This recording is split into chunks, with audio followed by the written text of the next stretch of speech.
यस्तै पारा हो भने यसपालि पनि आलु खान पाइएला जस्तो छैन।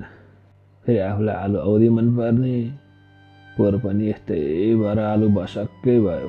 के गर्ने होला त? ए नाति केटो कृषितिर जेटियो छु भन्तो, त्यसलाई पो एकचोटि सोधी हेर्नुपर्छ के हो। हेलो, कृषि विकास कार्यालय को बोल्नुभयो होला? म तेरो हजुरबा बोलेको केटा, चिनिनस्? ए हजुरबा नमस्कार। त उता जागिरमा व्यस्त छस्, यता घरमा आलु सखाप भइसक्यो। ए के भयो त नि हजुरबा आलुमा? के हुनु नि, अस्ति खेतमा जाँदाखेरि त्यो पातको टुप्पोतिरबाट, त्यो पातको किनारतिरबाट हल्का पानीले भिजेको जस्तो चाहिँ हरियो रङको दागहरू देखा परेको थियो।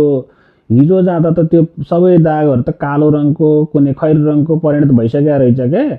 अनि त्यो यसो पात फर्काएर हेरेको, त्यो धब्बाको वरिपरि चाहिँ त्यो सेतो सेतो सेतो कपासको त्यो ढुसी जस्तो के त्यो हुन्छ नि, त्यस्तो देखिएको थियो है। अनि कुनै कुनै बोटमा त त्यो डाँठमा पनि त्यस्तो देखिएको छ के। अनि कुनै कुनै बोट त ओइलाएर ढल्ने ओर्नेसम्म भइसकेको छ, के भयो पनि।